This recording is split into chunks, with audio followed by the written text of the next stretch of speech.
Hello everybody and welcome back to my YouTube channel. My name's Tina and thank you for letting me get a little spooky crafty with you.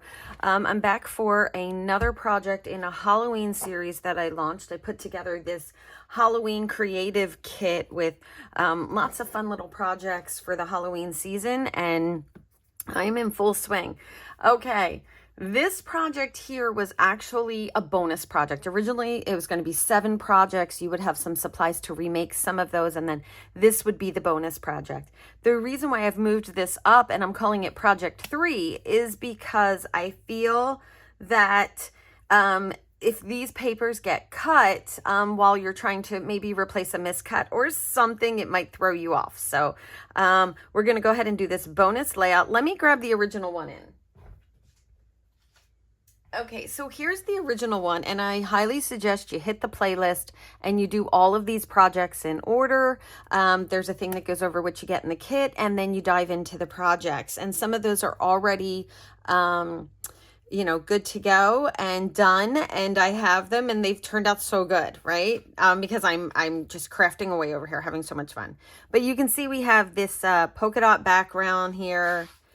Polka dot. I'm really loving bringing this in. This paper collection from Echo Park had a lot of dots, and so I liked that very much, and I thought that these would be complementary pages if you wanted them to go together.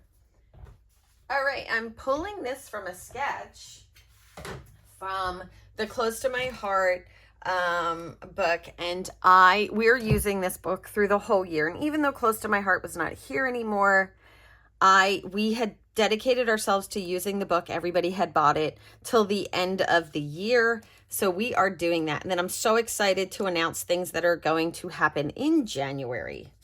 All right. I'm really looking forward to it. We will still be crafting with sketch of the months and all of that good stuff.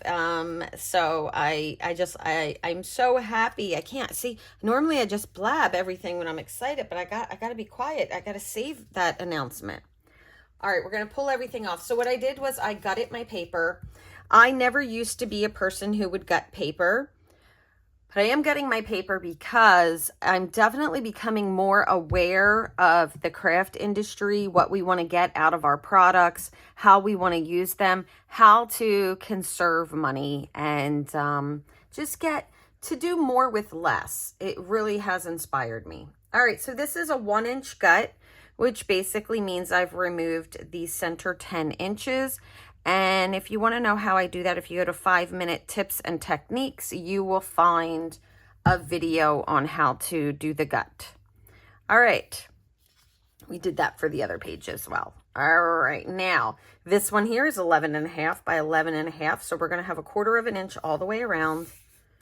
And that dotted paper underneath really will add some stability to this.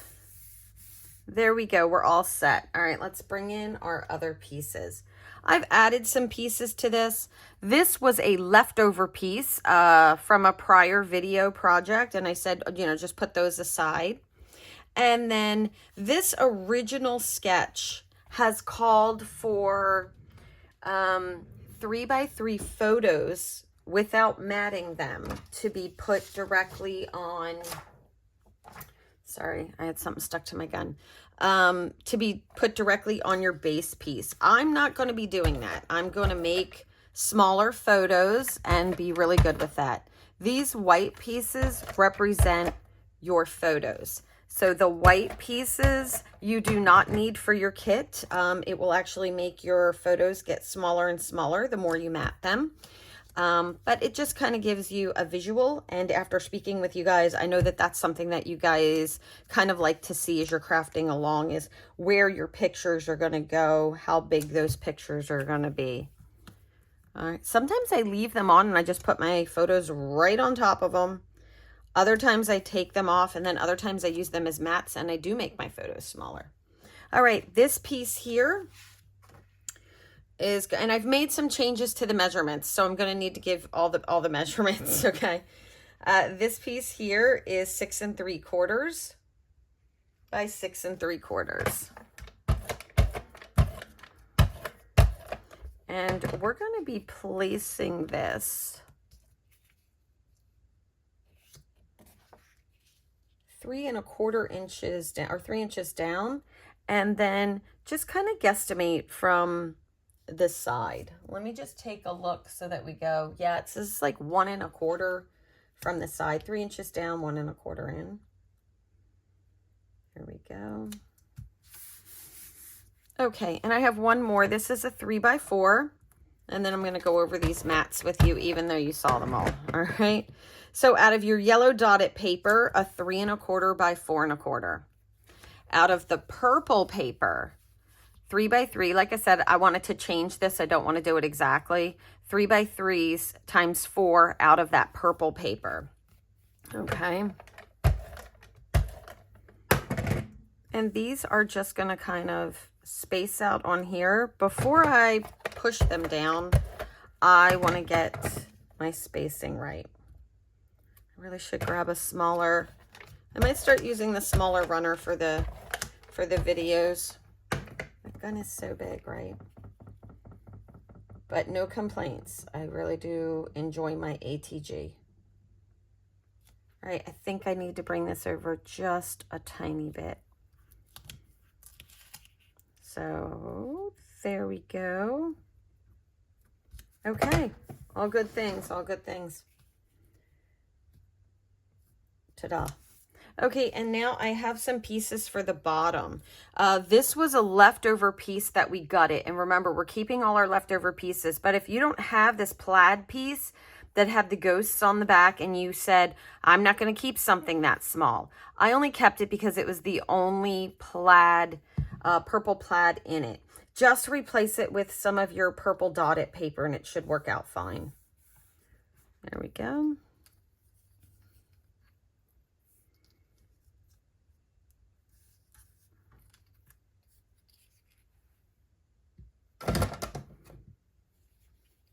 And my half, this one was supposed to be at the top in the original sketch. It went the half. All right, so these are 6 3/4.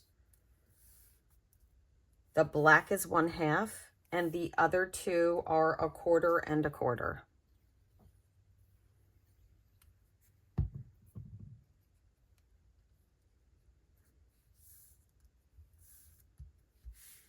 All set. All right, that leftover piece that I have, we're going to do that in a minute. We are going to do the little squares that go in this upper corner, and they kind of just get laid out on top of each other. All right, let's talk about the ones I did. These are 1/2 by 1/2. This is from the leftover tote bag. I cut 1/2, 1/2. This is the star paper. All of these were cut out of the smallest scrap papers I had left. This is the witch paper, the other side of, the witch's hat, the other side of it. And this is the diagonal paper. You really can't miss that one.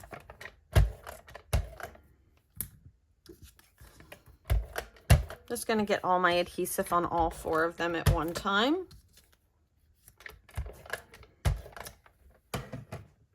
Okay. I'm going to leave, I don't know, maybe 1/4. These do go pretty close together. I want to take a look at what I have. Yeah, I thought I did. I should not have 2 witches papers, and I did the back of both of those in orange. So I'm just going to roll my adhesive off of this one. One of the reasons why I love the adhesive I use is because it is very forgiving. When you roll this off, technically you've created a glue dot and you can just use the glue dot. So, and I'll put all the details for everything down in the description so you can check out all the things there. All right.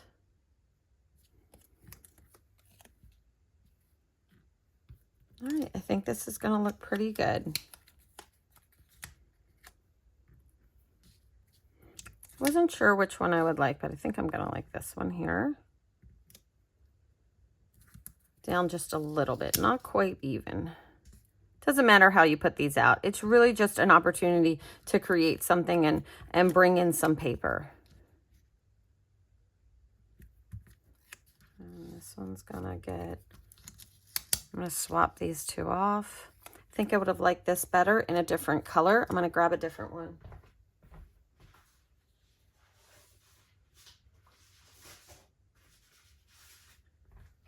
usually try to always do my smallest piece of paper, but my smallest piece of paper is currently with another project,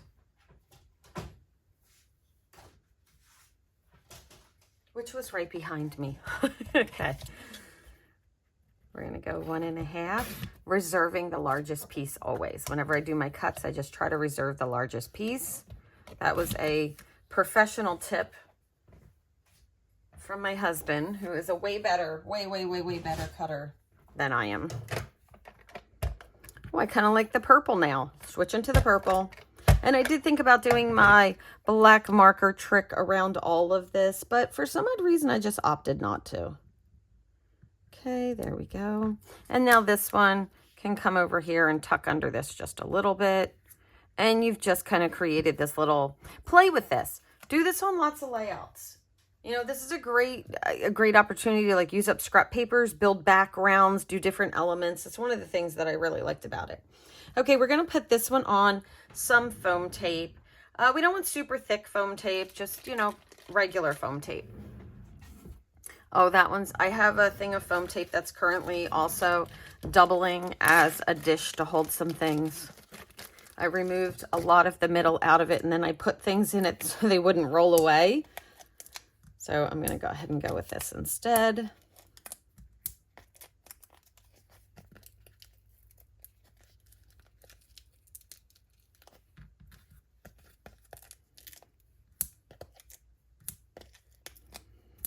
I'll just leave this foam tape out since we'll be using it some more. One of the things that I like about putting foam tape on photos that are going to overlay another photo is by staying away from the edges. When you're working with pre-done pages, it makes it a lot easier to slide that other photo under there when you go to do your pages later on. Pre-done photos or pre-done layouts are a huge part of my crafting process. It really helps me not get too involved in the project that I'm doing and become overwhelmed. All right, this is just going to go right here, but I want to move it in just a little bit more. There we go. Best judge, be your best judge. All right, journaling is supposed to go here, but I found this cute little one here, and since this is multiple pages, sticker sheet. Let me grab that. There are 2 of them. This one here is, you can tell I've been pulling stickers off and doing different things. I try to pull them off when I definitely need them for a project. Oh, it's right here. I'm holding a ghost to it. That is where that sticker came from. And we're going to be pulling some more of those off in a second. All right. And I'm tucking it just underneath so that spider web will come out with that cute little guy dangling. Okay, for these are cut in half. They were 2 leftover pieces.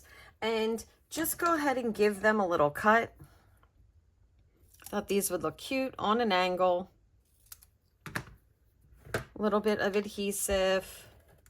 Do them whatever size you want. We're going to put one right here. And you guessed it, we're going to do one on the other side. Don't even worry about them being the same size.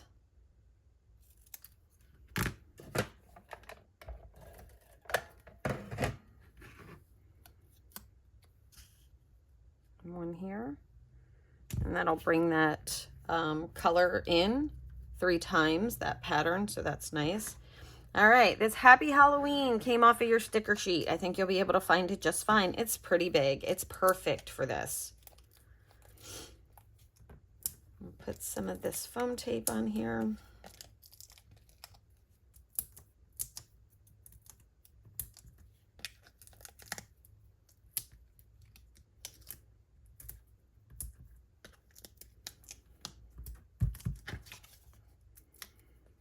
Happy Halloween is really perfect. And if you're going through the craft series and you're not sure what stickers you want to use to personalize your items, you can make all the projects and for the most part add your stickers at the end. So it is something that you can kind of do those embellishments at another time. Happy Halloween right at the top. It fits perfectly. Ta-da! Okay, now I've been adding just some white and black bling that I have in my stash. I'm definitely trying to use stuff up, bringing more of those dots in. All right, I have this little haunted house that's right down here. We're gonna put that on foam tape too.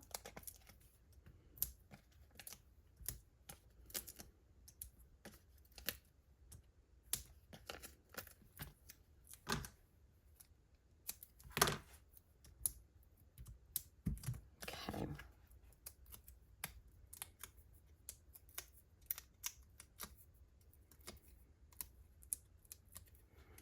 Alrighty, so this is going to go over the edge. I want it to make sure that it kind of goes over and doesn't block too much of this picture. I have a tiny bit of the yellow peeking out underneath. Now I'm going to grab some stickers. All right, I have some stickers that I've chosen to add. There's a little happy Halloween with a moon right here. Or sorry, I'm putting the moon with the happy Halloween. And I thought I would just add a couple of little stars around that. There we go.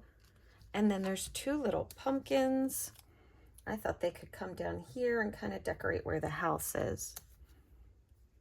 All right, I think I'm gonna do the little round one right next to the house. And then the one that has more of an oval shape. I always love it when people describe it as a gourd shape, because I'm like, I would always describe it as a gourd shape, and then you realize they're all gourds, so it kind of doesn't make much sense when I would use that description. We all have our moments, right? All right.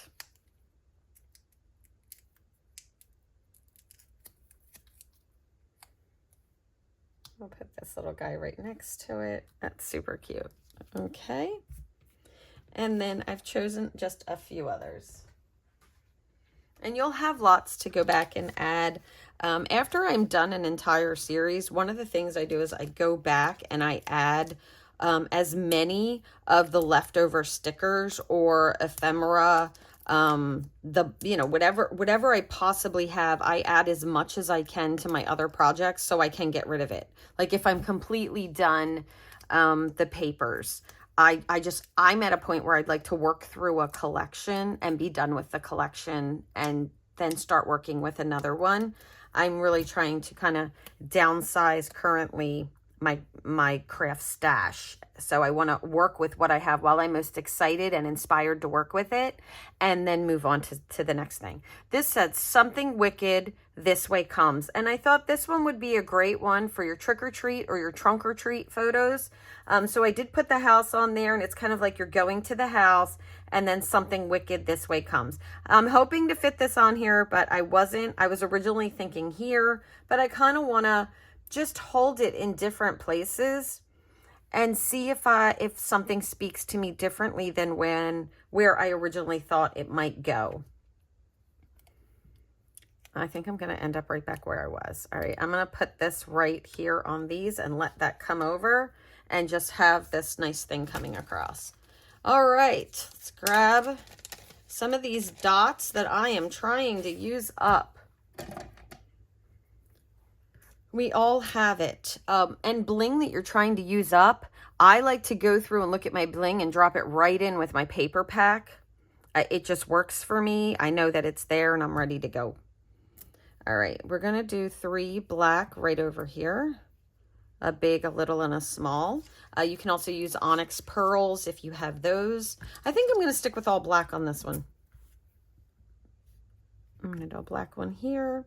You can see I have a good bit of the larger ones to use up.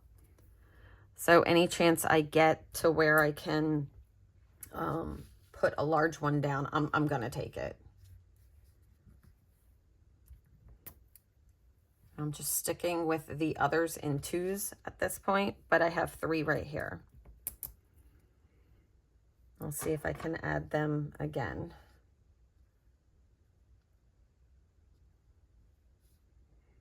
It's really hard for me to put 2 blue anywhere. I think this is going to do it for me. I think I am going to put 3 up here. There we go. I kind of have that little triangle there and there, but I'm going to leave 2 there. and I'm going to call it. Okay, so I have some 3 by 3 3/8 strips. This is my usual go-to for journaling. If this is a continuation of your other pages, you may not need additional journaling. So I didn't, the journaling block would, go down here, or you could even use these strips. If you did this one in a light enough color, you could write your journaling right across there. That was an option, but that was a 1/2 inch, and this is 3/8. You could also just add that right there if you wanted to, but you could put these across your pictures. You could do whatever. So I opted for 2 of those. I'm going to drop those right in my bag when I store this, just like that. All right. So this is our kind of bonus, but now it's project 3 layout. I think it's turned out great. We got 3 scrapbook pages out of this. I got to make sure because of project 3. Okay. And our tote bag. Let me grab that. These are the other projects that we've already completed in this series, and I do suggest you do the series in order just so that as you're crafting along, we're all using the same. So we did this 2-page layout. All right, and now we've done our single layout, and in between we did this cute tote bag. Isn't that adorable? We have the little hanging tags. So cute. And then a little special tote bag. I think it turned out, I think these projects are just turning out great. I believe next up is, I'm going to look at my list so I don't mess it up. Hold on. Next up is our slimline card, and that one is a great card. It is a new sketch for me, and I am loving it. I definitely see it becoming part of the Creative Art Challenge in the future. All right, guys, I hope you're having a wonderful time with this series. I know I am, and I look forward to crafting with you again real soon. Bye-bye.